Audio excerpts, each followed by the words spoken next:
அகிலத்தின் அன்பான சொந்தங்களுக்கு இனிய வணக்கம். மீண்டும் காலையினூடாக சந்தித்திருக்கின்றோம்.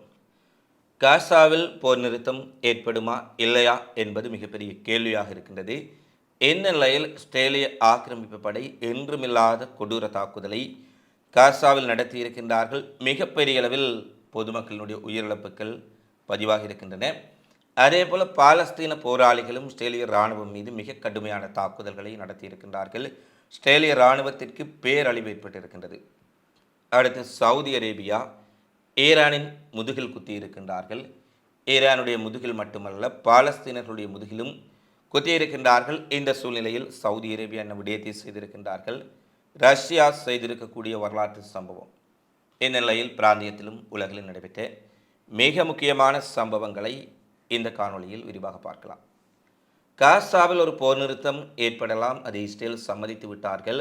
ஹமாஸ் இயக்கத்தினுடைய சம்மதத்திற்கு எதிர்பார்த்திருப்பதாக டொனால்ட் ட்ரம்ப் தெரிவித்திருந்தார். காசாவில் போரை நிறுத்துவதற்கு, அங்கே அமைதியை ஏற்படுத்துவதற்கு விருப்பம் இருப்பதைப் போல் அவர் வெளியே காட்டிக்கொண்டாலும் கடந்த 48 மணி நேரத்தில் இஸ்ரேலிய இராணுவத்தினரால் 324 பொதுமக்கள் படுகொலை செய்யப்பட்டிருக்கின்றார்கள்.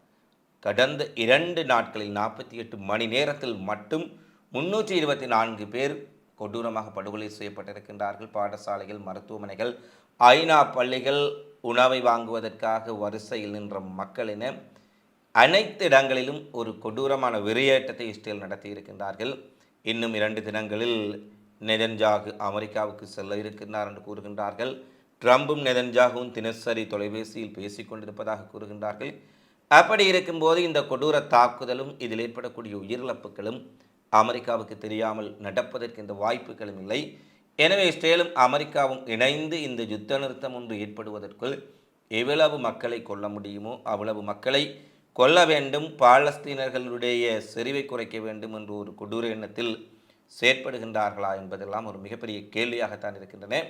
இந்த நிலையில் காசா போர் நிறுத்த ஒப்பந்தத்திற்கு ஹமாஸ் பதில் குறித்து இன்னும் 24 மணி நேரத்திற்குள் தெரியும் என ட்ரம்ப் ஒரு ட்விட்டர் பதிவில் தெரிவித்திருக்கின்றார்.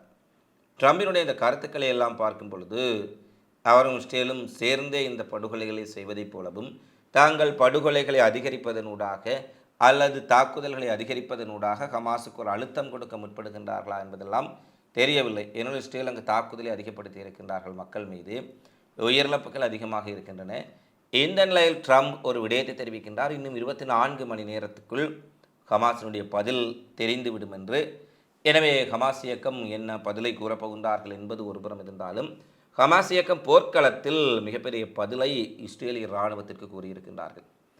இவர்கள் ஹமாஸ், இஸ்லாமிய ஜிகாத், முஜாஹிதீன்கள் என அங்கு கெரில்லா முறையில் பதுங்கியிருந்து தாக்கும் போராளிகளின் தாக்குதலை சமாளிக்க முடியாமல் தங்களுக்கு ஏற்பட்ட இழப்புகளை மறைப்பதற்கு அப்பாவி பாலஸ்தீன பொதுமக்களை இலக்கு வைத்து குண்டுவீச்சு நடத்தி கொண்டிருக்கின்றார்கள் என்பதுதான் களமுனையினுடைய யதார்த்தமாக இருக்கின்றது. காசாவில் இஸ்ரேலிய இராணுவத்தினர் மீது ஹமாஸ் இயக்கம் நேற்று நடத்திய தாக்குதலில் 2 மெர்காவா டேங்கிகள், ஒரு துருப்புக்காவி வாகனம் முற்றாக எரிக்கப்பட்டிருக்கின்றது. துல்லியமாக குறிபார்த்து அல்ஜாசின் 105 ஏவுகணைகள் மூலமும் இஸ்ரேலிய இராணுவத்தினர் வருவதற்கு முன்பாகவே கண்ணிவெடிகளை புதைத்து வைத்து அது அந்த பிரதேசத்துக்கு வந்தபோது டைம் பம் மூலம் செய்யப்பட்டு வெடிக்க வைக்கப்பட்டதில் உயிரிழப்புக்குமாக நேற்றைய தினத்தில் மட்டும் 14 இஸ்ரேல் இராணுவத்தினர் கொல்லப்பட்டிருக்கின்றார்கள். பலர் காயமடைந்திருக்கின்றார்கள். இஸ்ரேலிய வாகன தொடரணியில் வந்த பல வாகனங்கள் சுக்குநூறாக்கப்பட்டிருக்கின்றது என்ற செய்தியை அல்கசாம் வெளியிட்டிருக்கின்றார்கள். இந்த சூழ்நிலையில் அல்கசாம் படைப்பிரிவும் அல்குட்ஸ் படைப்பிரிவும் வெளியிட்டிருக்கக்கூடிய செய்திகளின்படி கடந்த ஒரு வார காலத்தில் மட்டும், அதாவது 7 தினங்களில் மட்டும் 48 இஸ்ரேலிய இராணுவத்தினர் கொல்லப்பட்டிருக்கின்றார்கள் என்பதை அவர்கள் தெரிவித்திருக்கின்றார்கள். இஸ்ரேலிய இராணுவத்தின் சார்பில் ஒரு தடவை 10 பேர் கொல்லப்பட்டதாக குறிப்பிட்டார்கள், பின்னர் 6 பேர் கொல்லப்பட்டதாக குறிப்பிட்டார்கள், 21 பேர் வரை கொல்லப்பட்டதாக குறிப்பிட்டாலும் இந்த உள்ளக சுயாதீன ஊடகங்களின் தகவலின்படி 48 இஸ்ரேல் படைகள் கொல்லப்பட்டிருக்கின்றார்கள், 70க்கும் மேற்பட்டவர்கள் காயமடைந்திருக்கின்றார்கள். நேற்றைய தாக்குதலில் கொல்லப்பட்ட ஆக்கிரமிப்பு படைகளின் உடல்களையும் காயமடைந்த இஸ்ரேல் IDF இராணுவத்தினரையும் கொண்டு செல்வதற்காக அவசரமாக ஹெலிகாப்டர்கள் காசாவில் தரையிறங்கி சென்றிருக்கக்கூடிய காட்சிகளும் வெளியாக இருக்கின்றன என்ற செய்தி வெளியாக இருக்கின்றது. ஒருபுறம் ஹமாஸ், இஸ்லாமிய ஜிகாத், இஸ்ரேலிய இராணுவம் மீதான தாக்குதலை தீவிரப்படுத்தி இருக்கின்றார்கள். இந்த தாக்குதலை எதிர்கொள்ள முடியாத இந்த கோழைத்தனமான இராணுவம் அப்பாவி மக்கள் மீதான தாக்குதலை தீவிரப்படுத்தி இருக்கின்றார்கள். என்னவர்கள் அமெரிக்கா யுத்த நிறுத்தம் ஏற்படும் என்று தெரிவித்துக் கொண்டிருக்கின்றார்கள். ஏது எவ்வாறு இருப்பினும் யுத்த நிறுத்தம் ஒன்று ஏற்பட்டால் அது மகிழ்ச்சியான விடயம். ஆனால் இவர்கள் ஒரு நீடித்த யுத்த நிறுத்தத்தையும் போரை நிறுத்துவதற்கு உண்மையில் எண்ணம் கொண்டிருக்கின்றார்களா, அல்லது பணைய கைதிகளை விடுவிப்பதற்கான ஒரு சதி நடவடிக்கையா இஸ்ரேல் அமெரிக்காவினுடையது என்பதைத்தான் நாங்கள் கூர்மையாக அவதானிக்க வேண்டிய ஒரு சூழல் காணப்படுகின்றது. அடுத்து சவுதி அரேபியா குறித்து ஒரு செய்தி வெளியாக இருக்கின்றது. இது சவுதி அரேபியாவுக்கு ஒரு வெட்கக்கேடான விடயம் என்பதில் எந்த மாற்று கருத்தும் இல்லை. இத்தனை பாலஸ்தீனர்கள் கொல்லப்படும் பொழுது லட்சக்கணக்கான பாலஸ்தீன குழந்தைகள் பசியால் ஒரு சிறிய ரொட்டி துண்டு கூட கிடைக்காமல் அங்கே கொஞ்சம் கொஞ்சமாக செத்து கொண்டிருக்கும் பொழுது எதையும் செய்ய முடியாத அல்லது எதையும் இஸ்ரேல் அமெரிக்காவுக்கு எடுத்து சொல்ல முடியாத சவுதிகளின் கோழைத்தனமான மன்னர்கள் தற்பொழுது ஈரான் இஸ்ரேல் மீது ட்ரோன்கள் ஏவுகணை மூலம் தாக்குதல் நடத்திய போது இரகசியமாக பல ட்ரோன்களை சுட்டு வீழ்த்தி இருக்கின்றார்கள் என்ற செய்தியை இன்று இஸ்ரேலிய ஊடகங்கள் வெளியிட்டிருக்கின்றன. காட்ஸாக இருக்கலாம், டைம்ஸ் ஆஃப் இஸ்ரேலாக இருக்கலாம், பல ஊடகங்கள் எங்களுக்கு எதிராக ஏவப்பட்ட, அது சவுதி அரேபியாவுக்கு எதிராக ஏவப்பட்ட ட்ரோன்களும் கிடையாது, ஜோர்டானுக்கு எதிராக ஏவப்பட்ட ட்ரோன்களும் கிடையாது, இடையில் இருக்கக்கூடிய எந்த நாடுகளுக்கு எதிராக நேரடியாக இஸ்ரேலை குறிவைத்து ஈரான் அனுப்பிய ட்ரோன்களை இஸ்ரேலை பாதுகாப்பதற்காக பாலஸ்தீனத்தில் இவ்வளவு படுகொலைகளை செய்யும் சியோனிச கும்பலை பாதுகாப்பதற்காக சவுதி அரேபியா இடைமறித்திருக்கின்றார்கள். இது எவ்வளவு ஒரு வெட்கக்கேடான விடயம் என்பதை இதை பார்த்து கொண்டிருக்கக்கூடிய நண்பர்கள் தான் சொல்ல வேண்டும். இதை இன்று இஸ்ரேலிய ஊடகங்கள் உறுதிப்படுத்தி இருக்கின்றார்கள். ஈரானிய ட்ரோன்கள் இஸ்ரேலை அடைவதற்கு முன்பே அவற்றின் முன்னேற்றத்தை சவுதி அரேபியா தடுத்திருக்கின்றார்கள். ஏற்கனவே ஜோர்டான் பல ட்ரோன்கள் ஏவுகணைகளை இடைமறைத்திருந்தார்கள் என்பதை பார்த்திருந்தோம்.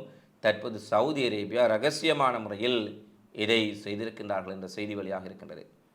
இந்த ஈரான் இஸ்ரேல் இடையிலான முறுகல், ஈரான் அமெரிக்கா இடையிலான முறுகல் பெரிதாக வருவதற்குள் சவுதி அரேபியா 2-3 அறிக்கைகளை வெளியிட்டிருந்தார்கள். ஈரான் எங்களுடைய சகோதரத்துவ நாடு, நாங்கள் ஈரானுக்கு எதிராக செயற்பட மாட்டோம், ஈரான் நாங்கள் எல்லாம் ஒருதாயி பிள்ளைகள் என்பதைப் போல மிகப்பெரிய அளவு பில்டப் சவுதியினுடைய வெளியுறவுத்துறை அமைச்சர், சவுதியினுடைய பாதுகாப்புத்துறை அமைச்சர் ஈரானின் பாதுகாப்புத்துறை அமைச்சருடன் பேசினார். இவர் சவுதி அரேபியா வளமைக்கு மாறாக தாங்கள் ஈரானுடன் ஒரு மிகப்பெரிய நண்பர்கள், அவர்கள் எங்களுடைய சகோதரர்கள் என்றெல்லாம் குறிப்பிடுவதை பார்க்கின்ற பொழுது அவர்கள் பின்னால் இருந்து குத்துவதற்குத்தான் ஈரானை இவ்வளவு அணைத்தார்களா என்று ஒரு மிகப்பெரிய கேள்வி எழுந்திருக்கின்றது. ஈரான் எங்கள் சகோதரத்துவம், எங்கள் சகோதரர்கள், எங்கள் சகோதரர்கள் மீது யாரும் தாக்குதல் நடத்தக்கூடாது என்றெல்லாம் கூறிவிட்டு மறுபுறத்தில் இஸ்ரேலை நோக்கி வந்த ட்ரோன்களை எல்லாம் இடைமறித்திருக்கின்றார்கள். சவுதி அரேபியா மட்டுமல்ல, கத்தார், ஐக்கிய அரபு எமிரேட்ஸ், அங்கே இருக்கக்கூடிய வேறு அரபுலக நாடுகளும் கூட ஈரான் இஸ்ரேல் இடையில் இடம்பெற்ற 12 நாள் மோதலில் இஸ்ரேலுக்கு மறைமுகமாக பல உதவிகளை செய்திருக்கின்றார்கள் என்பது தற்போது கொஞ்சம் கொஞ்சமாக புலனாய்வு தகவல்களூடாக வெளியே வந்திருப்பதை பார்க்கக்கூடியதாக இருக்கின்றது. இந்த நிலையில்தான் சவுதி அரேபியா செய்த உதவிக்கு கைமாறாக அமெரிக்கா இன்றைய தினம் அறிவித்திருக்கின்றார்கள். தங்களுடைய தாட் வான் பாதுகாப்பு அமைப்பை விரைவாக சவுதி அரேபியாவுக்கு மாற்றியிருக்கின்றோம். அது இன்னும் ஒரு சில தினங்களில் நாங்கள் முழுமையாக அதை பொருத்தி இயக்கம், அது ஏர் டிஃபென்ஸ் வான் பாதுகாப்புகள் செயற்படும் வகையில் கொண்டு வந்து விடுவோம். 7 தாட் வான் பாதுகாப்பு சாதனத்துடைய பேட்டரிகள், 44 லாஞ்சர்கள், 360 இடைமறிப்பான்கள் உட்பட $15 பில்லியன் ஒப்பந்தத்தில் ராட்சியம் கையெழுத்திட்டிருக்கின்றது. அவற்றை நாங்கள் உடனடியாக சவுதி அரேபியாவில் பொருத்தம் போகின்றோம் என்று அறிவித்திருக்கின்றார்கள். ஈரானுக்கும் இஸ்ரேலுக்கும் இடையில் ஒரு மிகப்பெரிய போர் பதற்றம், ஈரானுக்கும் அமெரிக்காவுக்கும் இடையில் ஒரு போர் பதற்றம்.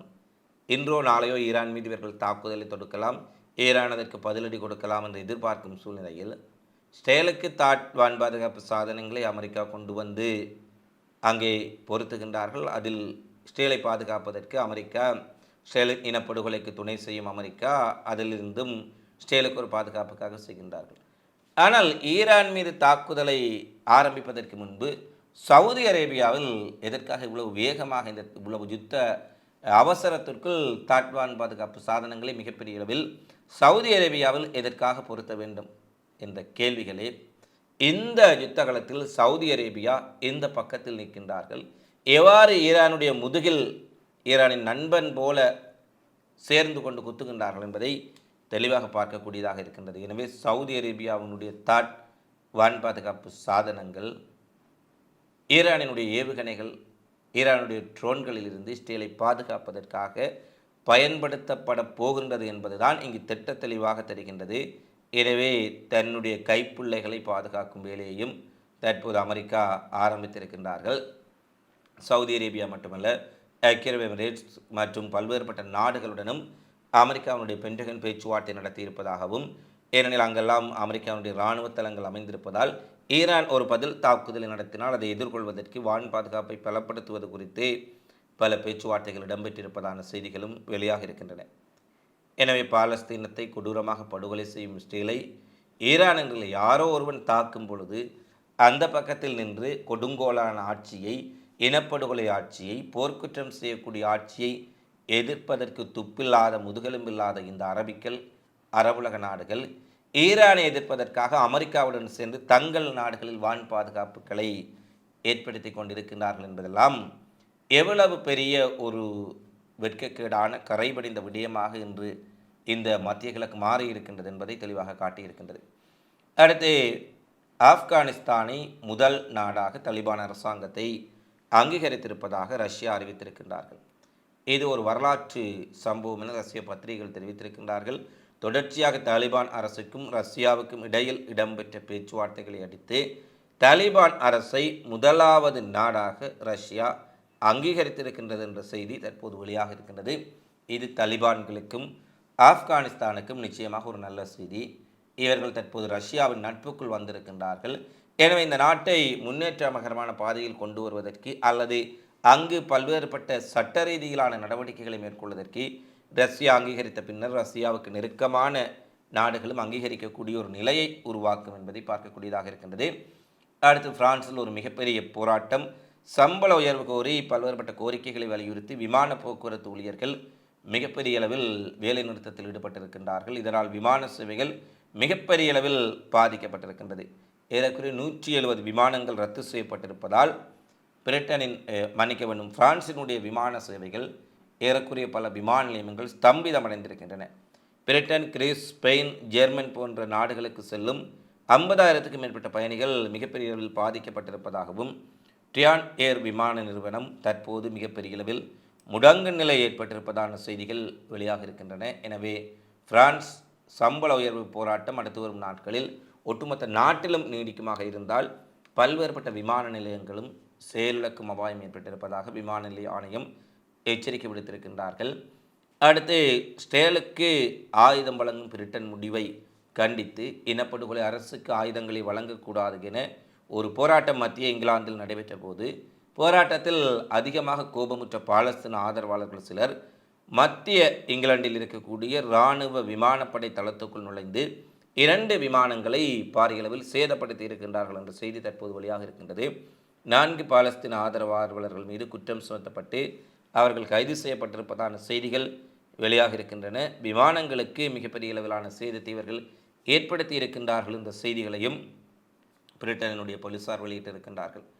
உண்மையில் ஸ்டேல் இனப்படுகொலைக்கு இராணுவ உதவிகளை, ஆயுதங்களை வழங்கும் விமான நிலையத்தை பாலஸ்தீன ஆதரவாளர்கள் சேதப்படுத்தினார்களா, அல்லது சாத்வீகமான முறையில் அகிம்சை ரீதியில் நடக்கும் பாலஸ்தீன போராட்டங்களை அடக்கி ஒடுக்குவதற்கு அவர்கள் எங்கள் விமான நிலையங்களை கூட சேதப்படுத்தி விட்டார்கள் என்று இட்டுக்கட்டிய கதைகளை சொல்லி அவர்களை கைது செய்வதனூடாக ஏனைய பாலஸ்தீன ஆதரவு போராட்டக்காரர்களுக்கு இவர்கள் ஒரு பயத்தை ஏற்படுத்துகின்றார்களா என்பது தெரியாத விடயம்.